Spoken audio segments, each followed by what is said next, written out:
Hello everyone. तो आज हम पढ़ने वाले हैं रेट लॉ के बारे में। तो सबसे पहले तो देखिए, जब भी कोई केमिकल रिएक्शन होती है तो क्या होता है, रिएक्टेंट्स का कॉन्सेंट्रेशन कम होता है, right. So as the concentration of reactant will change, the rate of reaction is affected. So I can express a rate of any chemical reaction in terms of the change in the concentration of reactants. Right कर सकती हूँ ना मैं किसी भी chemical reaction का rate जो है वो रिएक्टेंट्स के टर्म्स में एक्सप्रेस कर सकती हूँ, तो उसी को हम कहते हैं rate law. The representation of a rate of A reaction in terms of the concentration of reactant is known as the rate law, या फिर इसे हम रेट इक्वेशन भी कहते हैं. तो चलिए सबसे पहले तो देखते हैं ये रेट इक्वेशन या फिर ये रेट लॉ लिखा कैसे जाएगा. अब देखिए, रेट लॉ लिखने से पहले हम देखेंगे एक लॉ, वो है law of mass action. Actually Guldberg and Waage, this two scientist, they described the rate of a chemical reaction in terms of the masses of the reactant, in terms of the masses of the reactant. तो देखिए इनका कहना ये था कि अगर किसी chemical reaction की आप बात कर रहे हो तो उसका रेट आप लिख सकते हो. You can express the rate of any chemical reaction in terms of the concentration of a reactant, and these concentration terms of the reactants, they are raised to a particular exponent, and this exponent is equal to their stoichiometric coefficient. मतलब देखिए क्या कहना था उनका, that at a given temperature rate of reaction at a particular instant is directly proportional to the product of the active masses of the reactants, and these are raised to powers that are numerically equal to their stoichiometric coefficients in the balanced chemical equation. मतलब अगर आपके पास ऐसी reaction है, आप screen पे देख सकते हो, AA plus BB giving CC plus DD, and where this small a b c d, these are what, these are the stoichiometric coefficients, है ना. इनके बारे में तो आप लास्ट ईयर भी पढ़ चुके हो. तो देखिए, तो गुल्डबर्ग एंड वेक का कहना ये था कि अगर मुझे इस केमिकल रिएक्शन का रेट लिखना है, so the rate of this chemical reaction will be proportional to the product of the masses of the reactant, okay, and these terms are raised to a exponent which is equal to their stoichiometric coefficient. मतलब a raised to a और b raised to b, ये कहना था इन दोनों का. But later on it was found that if you are talking about a reaction like this, that is AA plus BB giving CC plus DD, तो यहाँ पे rate law ऐसे लिखा गया, rate is directly proportional to the concentration of the reactants raised to exponents x and y, where these exponents x and y may or may not be equal to their stoichiometric coefficient. ये equal हो भी सकते हैं या नहीं भी हो सकते हैं. तो चलिए अब इनके बारे में थोड़ा सा हम पढ़ते हैं. अब यहाँ पे अगर मैं प्रोपोर्शनलिटी साइन हटा दूँ तो यहाँ पे एक कांस्टेंट आ जाएगा, right, and this constant is known as the rate constant. इसे ही हम क्या कहते हैं, रेट कांस्टेंट कहते हैं, जो कि हर रिएक्शन के लिए उसकी अपनी एक अलग वैल्यू होती है. ठीक है, चलिए अब इसके बारे में ना थोड़ा एग्जाम्पल से पढ़ते हैं. जैसे देखिए एक एग्जाम्पल है हमारे पास, रिएक्शन है twice NO plus O2 giving twice NO2. ये है reaction. Now it was observe that for this reaction the rate law can be written as follows, K into NO square into concentration of O2. यहाँ पे कुछ नहीं है, मतलब यहाँ पे 1 है, राइट.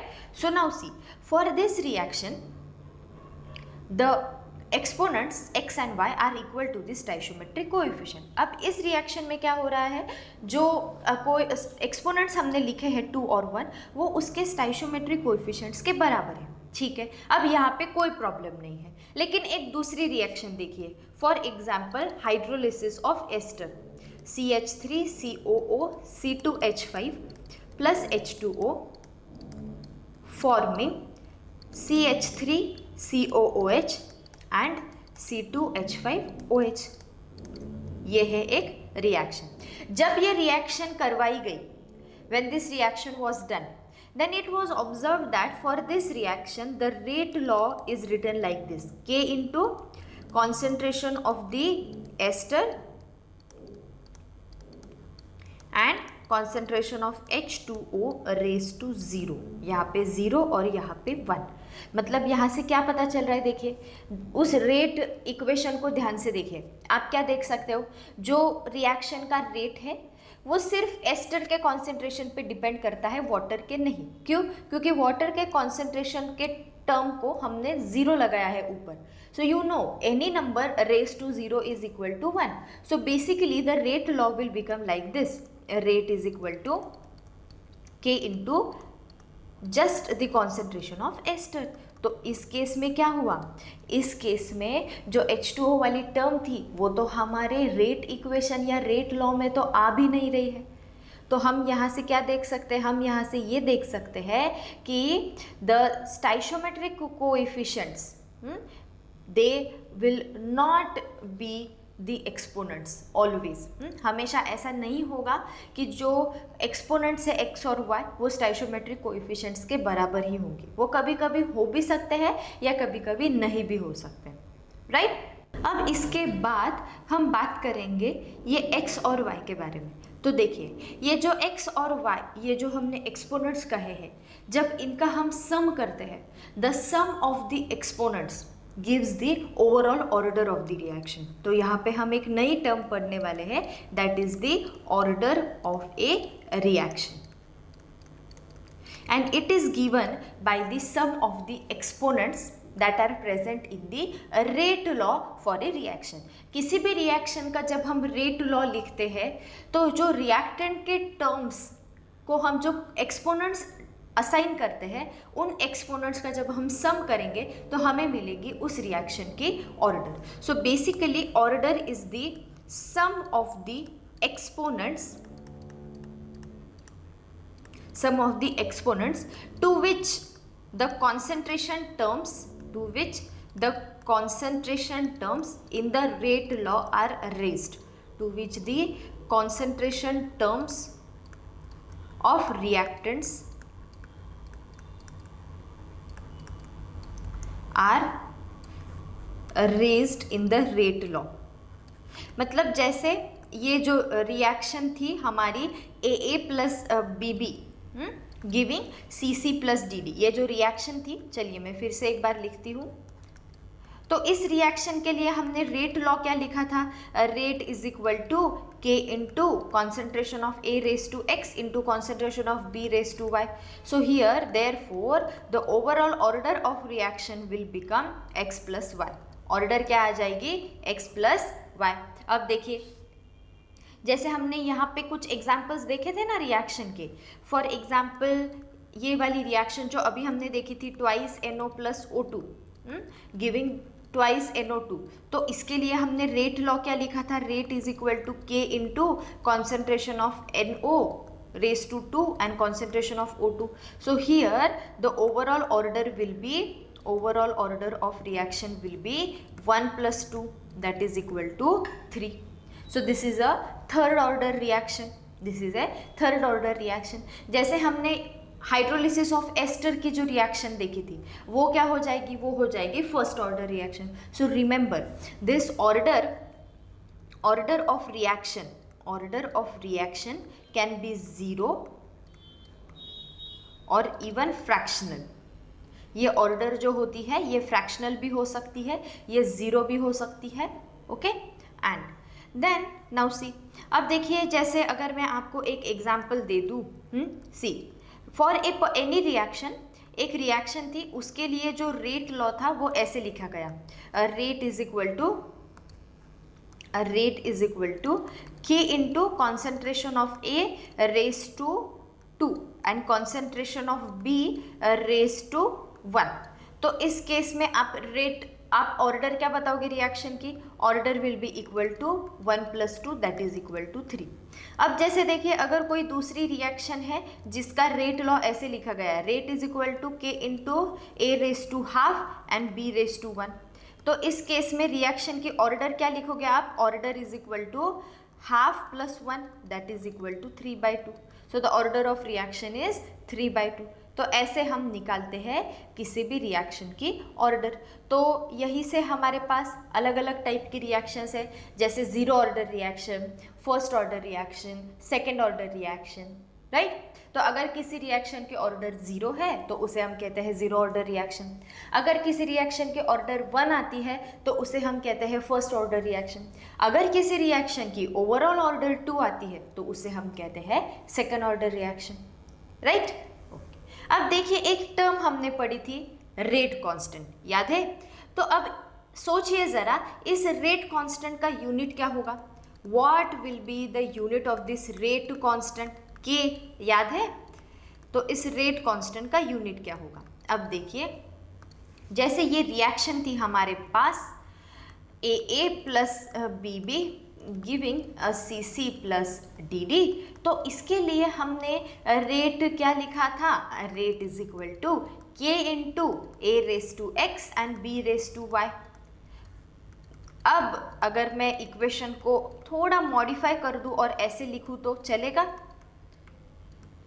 अब मुझे पता है ये x और y जो होते हैं ये ऑर्डर बताते हैं, राइट। तो चलिए इसको n मान लेते हैं, where n is the order of this reaction.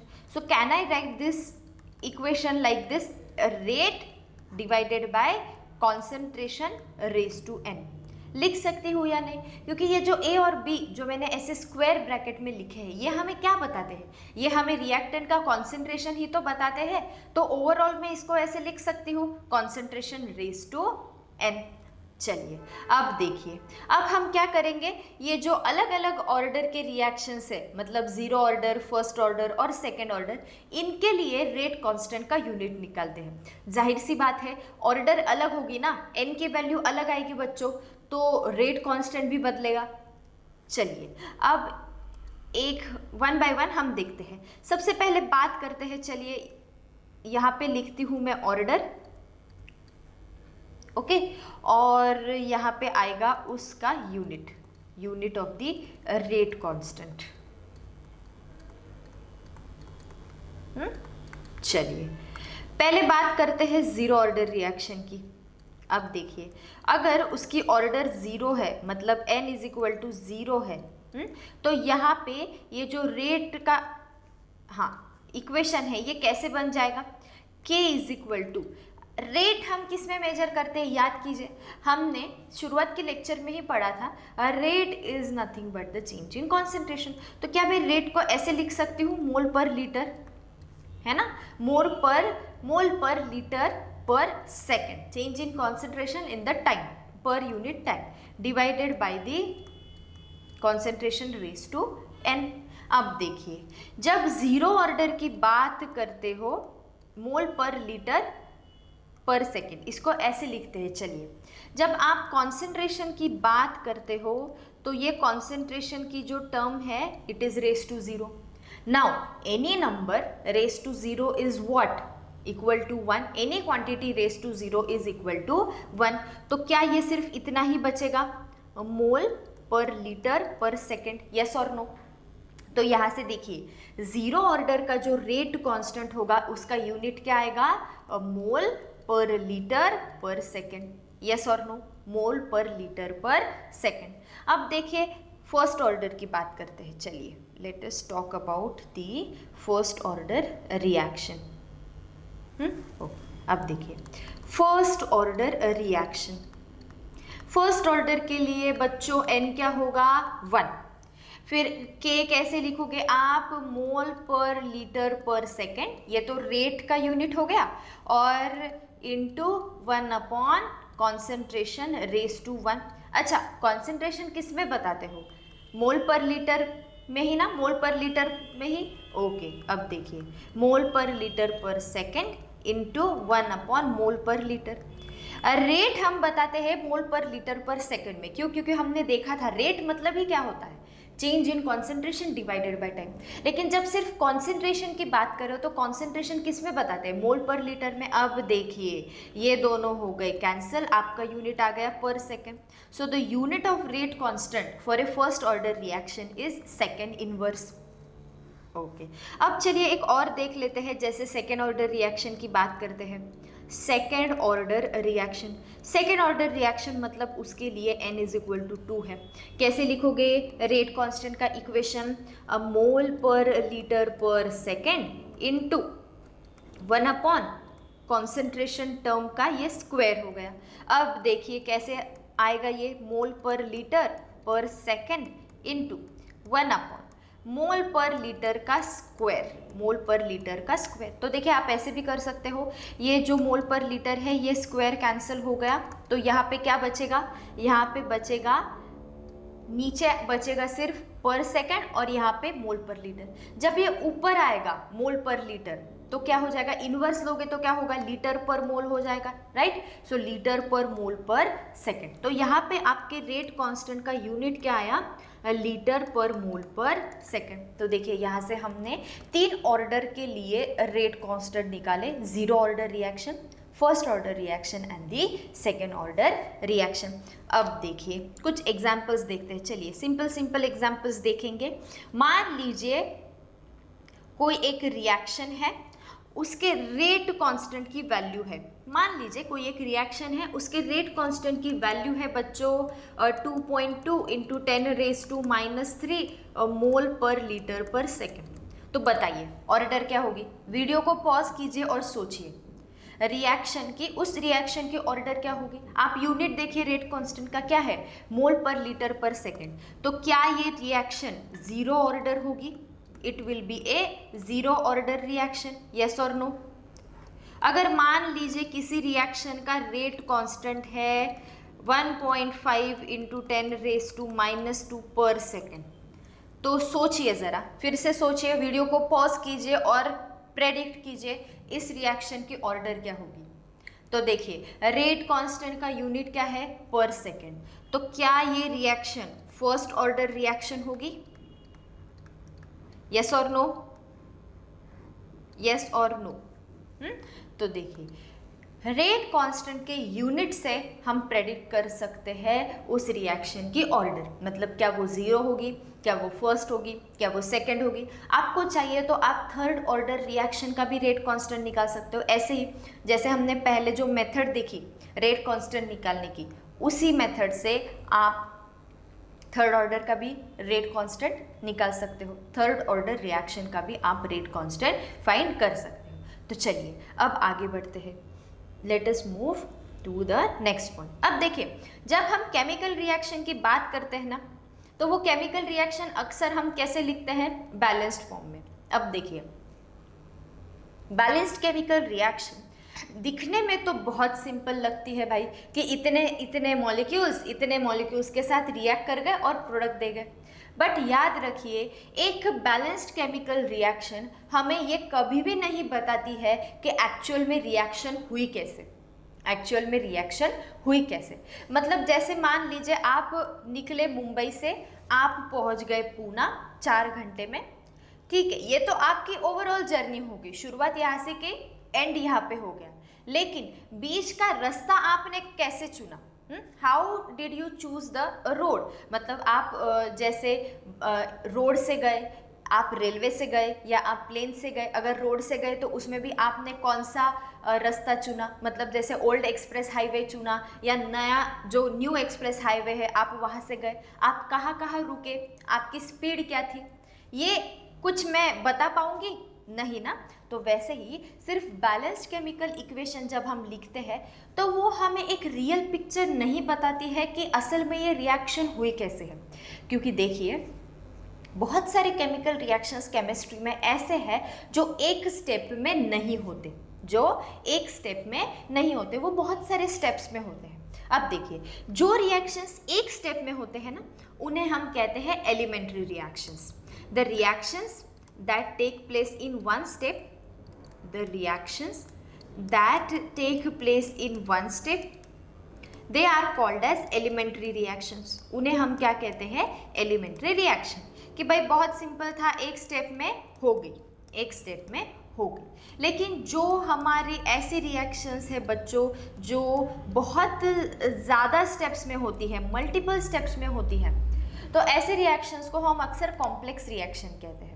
So if you add up this elementary reaction, मतलब देखिए जो भी हम मल्टी कॉम्प्लेक्स रिएक्शन की बात कर रहे हैं ना, जो मल्टीपल स्टेप्स में होती है, तो उसके हर एक स्टेप को आप एलिमेंट्री रिएक्शन कहोगे, उसके हर एक स्टेप को आप एलिमेंट्री रिएक्शन कहोगे। और जब ऐसे एलिमेंट्री रिएक्शंस को हम कंबाइन करेंगे तो उससे बनती है वो कॉम्प्लेक्स रिएक्शन, उससे बनती है वो कॉम्प्लेक्स रिएक्शन। अब देखिए फिर यहाँ से आप ये भी लिख सकते हो कि the sequence of elementary reaction, the sequence of elementary reactions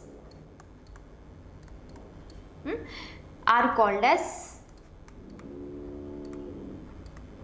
complex reaction. Sequence मतलब क्या बेटा, एक के बाद एक बहुत सारी ऐसी एलिमेंट्री रिएक्शंस हो गई और उनके वजह से हमें फाइनली एक प्रोडक्ट मिल गया, तो फिर ऐसे रिएक्शंस को आप कहोगे कॉम्प्लेक्स रिएक्शन। अब देखिए ये तो हमने समझ लिया, कुछ होते हैं एलिमेंट्री रिएक्शन, कुछ होते हैं कॉम्प्लेक्स रिएक्शन। अब बात करते हैं रिएक्शन की। असल में रिएक्शन होती कैसी है? How do this reaction take place? Molecules एक साथ टकराते हैं, कोलॉइड करते हैं और इनके कोलिजन की वजह से ये डिजायर्ड प्रोडक्ट में कन्वर्ट हो जाते हैं। अब देखिए दो मॉलिक्यूल्स का टकराना बहुत आसान होता है ना, मतलब जैसे अगर दो बाइक है तो वो आपस में इजीली टकरा पाते हैं, है ना, वो इजीली टकरा पाएंगे। लेकिन अगर मैं एक साथ ही 3 बाइक्स या फिर 3 बड़े बड़े गाड़ियाँ या 3 ट्रक एक साथ लेके आऊँ तो क्या उनका कोलिजन हो पाना इतना इजी होता है? नहीं, right? So remember when the molecules collide they lead to the chemical reaction, तो इनके बीच में क्या होना चाहिए? कोलिजन होना ही चाहिए। इनके बीच में क्या होना चाहिए? कोलिजन होना ही चाहिए। अब देखिए फिर यहाँ से हम डिफाइन कर सकते हैं मॉलिक्यूलैरिटी। चलिए डिफाइन करते हैं। अब यहाँ से हम डिफाइन कर सकते हैं molecularity. What do you mean by molecularity? It is the number of atoms, ions or molecules, that is basically the reactant species, that must collide with each other in order to bring about a chemical reaction is called as molecularity. देखिए क्या कहा मैंने? the number of atoms, ions or molecules, the number of atoms, ions or molecules that collide with each other, जो एक दूसरे के साथ collision करेंगे, in order to bring about a chemical reaction, in order to bring about a chemical reaction.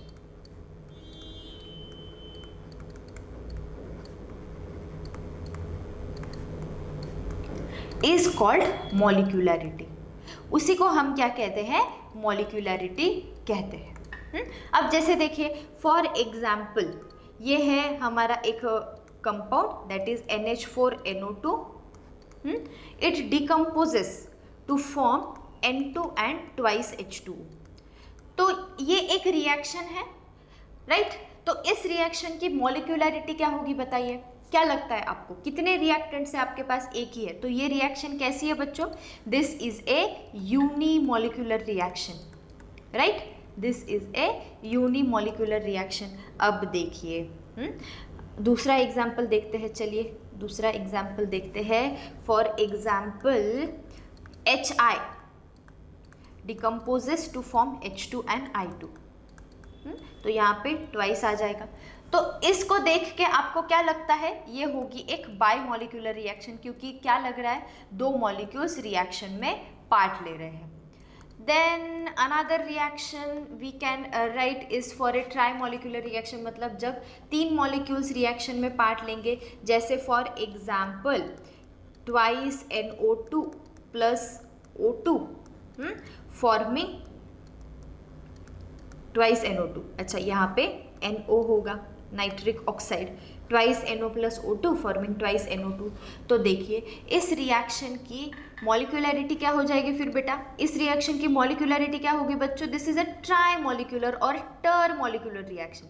Molecules देखो ना कितने part ले रहे हैं? 3 ले रहे हैं ना। अब देखिए यही तो अभी हमने कहा था कि जब हम तीन या फिर तीन से ज़्यादा रिएक्टेंट के मॉलिक्यूल्स लेते हैं ना, तो इनमें कोलिजन के चांसेस बहुत कम होते हैं, इनमें कोलिजन के चांसेस बहुत कम होते हैं। अब देखिए, अगर हम एक रिएक्शन देखते हैं, ये रिएक्शन है, चलिए ये एक बड़ी सी रिएक्शन है, जैसे कि KClO3 plus 6FeSO4 plus H2SO4, हाँ ये है थ्राइस H2SO4, और जब ये आपस में रिएक्ट करते हैं तो ये क्या बनाते हैं, एक तो बनेगा KCl, दूसरा बनेगा Fe2SO4 थ्राइस, और फिर कौन बचा, वाटर, राइट, वाटर। अब देखिए यहाँ पे आएगा 3Fe2SO4 थ्राइस, और यहाँ पे आएगा थ्राइस H2। अब इस रिएक्शन को थोड़ा गौर से देखिए, क्या दिख रहा है, टोटल मॉलिक्यूल्स कितने हैं रिएक्टेंट के, 10। तो सोचिए एक साथ 10 मॉलिक्यूल्स टकरा सकते हैं। तो अगर मैं कहूँ कि इस रिएक्शन की मॉलिक्यूलैरिटी 10 है, तो क्या लगता है, सही लग रहा है ये, नहीं। अब देखिए यहाँ पे 10 मॉलिक्यूल्स है, तो अगर हम ऑर्डर की बात करें, ऑर्डर की, तो देखने से तो आपको लगेगा, रिएक्शन को देखने से आपको लगेगा कि अरे ये तो 10th ऑर्डर की रिएक्शन होनी चाहिए, 10 मॉलिक्यूल्स है, लेकिन असल में ये एक सेकेंड ऑर्डर रिएक्शन है, ये एक सेकेंड ऑर्डर रिएक्शन है, right, it is not a 10th order. Experimentally ये निकाला गया और फिर देखा गया कि असल में ये रिएक्शन एक सेकेंड ऑर्डर रिएक्शन है। तो यही से हम क्या बताना चाहते हैं, यही से मैं ये एक्सप्लेन करना चाहती हूँ कि याद रखिए, सिर्फ बैलेंस्ड केमिकल इक्वेशन को देख के हमें ये पता नहीं चलता है कि आखिर इस रिएक्शन में क्या क्या हुआ होगा। और ये एक कॉम्प्लेक्स रिएक्शन है, ये क्या है, ये एक कॉम्प्लेक्स रिएक्शन का एग्जाम्पल है, मतलब ये रिएक्शन सिर्फ एक स्टेप में नहीं हुई होगी, मल्टीपल स्टेप्स में हुई होगी। ओके, तो देखिए जैसा हमने ऑर्गेनिक में भी पढ़ा है, हेलो अल्केन्स के चैप्टर में, आपको याद होगा कि जो रिएक्शंस होती है वो नंबर ऑफ स्टेप्स में होती है, और उनमें एक स्टेप होती है जो सबसे स्लोएस्ट स्टेप होती है ना, किसी भी रिएक्शन में एक स्टेप होती है जो सबसे स्लोएस्ट स्टेप होती है, उसे हम कहते हैं रेट डिटरमाइनिंग स्टेप। याद है, the slowest step of any chemical reaction is known as the rate determining step. क्यों भाई, क्यों, क्योंकि उसी स्लोएस्ट स्टेप से निकलता है उस रिएक्शन का रेट, और उसी से हम निकालते हैं उस रिएक्शन की ओवरऑल ऑर्डर। ऐसे क्यों कहते हैं, मतलब देखिए, जैसे अगर एक रिले रेस चल रही हो, आपको पता है ना रिले रेस क्या होती है, एक टीम है, तो वो टीम जीतेगी या नहीं, ये किस पे डिपेंड करेगा कि उस टीम का कौन सा प्लेयर सबसे स्लो भागेगा, है ना, जो प्लेयर सबसे स्लो भागेगा उसी पे से डिसाइड होगा कि क्या ये टीम जीत पाएगी या नहीं, राइट। तो वैसे ही रिएक्शन का रेट हम किससे डिटरमाइन करते हैं, सबसे स्लोएस्ट स्टेप से, सबसे स्लोएस्ट स्टेप से। तो क्या हुआ होगा, जैसे आप ये स्क्रीन पे ये जो रिएक्शन देख रहे हो, है ना, जिसमें 10 मॉलिक्यूल्स है रिएक्टेंट में, तो इसमें जो स्लोएस्ट स्टेप होगी उसमें सिर्फ 2 ही मॉलिक्यूल्स ने पार्ट लिया होगा, इसीलिए हमने कहा कि ये एक सेकेंड ऑर्डर रिएक्शन है, राइट। ओके, चलिए इसका एक एग्जाम्पल देख लेते हैं, थोड़ा सा आसान एग्जाम्पल लेते हैं। For example decomposition of H2, एक एग्जाम्पल है decomposition of H2O in the presence of iodide ions and the medium is alkaline. Then it is observed that it forms twice H2O plus O2. ये तो है एक reaction, ये तो है एक reaction. When this reaction was done, the rate law was determined experimentally and it was found to be rate is equal to K into concentration of H2O2, हाँ यहाँ पे twice H2O2 होगा, H2O2 इंटू I माइनस, ये experimentally निकाला गया, ये experimentally निकाला गया। अब देखिए ये रिएक्शन दिख रही है तो आपको ऐसे, बट असल में ये रिएक्शन 2 स्टेप्स में होती है। This reaction takes place in 2 step. Step 1, पहले स्टेप में क्या होता है, एक परऑक्साइड का मॉलिक्यूल I माइनस के साथ रिएक्ट करता है और बनाएगा IO माइनस और H2O। और जो दूसरी स्टेप है, दूसरे स्टेप में क्या होता है, remaining molecule of H2O2 combines with O2 to form H2O and O2, to form H2O and O2, okay, and there will be one I minus also, यहाँ पे IO माइनस के साथ रिएक्ट करेगा, ओके, IO माइनस के साथ।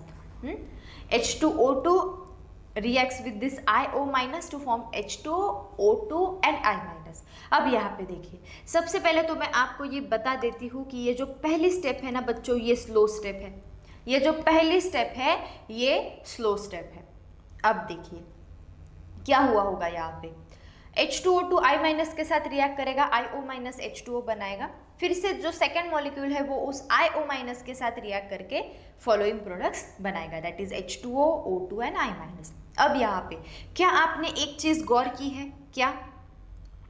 अरे ये IO minus कहाँ है? हमारे बैलेंस्ड केमिकल इक्वेशन में तो ये IO माइनस हमें कहीं पे भी नहीं दिख रहा है। So actually this IO minus is a intermediate species. ये एक इंटरमीडिएट स्पीशीज है जो रिएक्शन के कोर्स में बन गई और वो वहीं पे कंज्यूम भी हो गई। मतलब एक स्टेप में वो फॉर्म हो गई और दूसरे स्टेप में वो कंज्यूम हो गई, इसीलिए वो हमें हमारे बैलेंस्ड केमिकल इक्वेशन पे कहीं भी नहीं दिख रही है, right? So it is basically a intermediate product. यहाँ पे प्रोडक्ट लिखिए प्लीज, इंटरमीडिएट प्रोडक्ट। ओके, अब देखिए, अब यहाँ पे जो स्लो स्टेप है, इस स्लो स्टेप से हम क्या लिखेंगे बच्चों? इस स्लो स्टेप से हम लिखेंगे rate is equal to K into, अब ध्यान से देखिए स्लो स्टेप में कौन कौन इन्वॉल्व है? H2O2 और I माइनस, और इनका एक एक ही मॉलिक्यूल है H2O2 I माइनस, तो यही से तो आया था हमारा रेट लॉ। अब देखिए अगर मैं इनकी मॉलिक्यूलरिटी लिखूँ तो इस स्टेप की मॉलिक्यूलरिटी क्या होगी? Molecularity will be equal to 2, and even for the second step the molecularity is equal to 2, right? अब एक चीज हमेशा याद रखिए, ऑर्डर जो होती है, ऑर्डर वो जीरो हो सकती है, वो फ्रैक्शन हो सकती है, या वो कभी कभी नेगेटिव भी होती है, लेकिन जो मॉलिक्यूलरिटी होती है वो कभी जीरो नहीं हो सकती, वो कभी फ्रैक्शनल नहीं हो सकती, नेगेटिव की तो बात ही नहीं आती। देखिए ना, मॉलिक्यूलरिटी जीरो कैसे हो सकती है? अगर मैं कहूँ किसी रिएक्शन की मॉलिक्यूलरिटी जीरो है तो इसका मतलब मॉलिक्यूल्स ही नहीं है वहाँ पे, और अगर मॉलिक्यूल्स ही नहीं है तो रिएक्शन किस में होगी, right? So molecularity can never be zero, fractional और negative, but order can be. जैसे देखिए आपके माइंड में एक क्वेश्चन आएगा कि मैम ऑर्डर नेगेटिव कैसे हो सकती?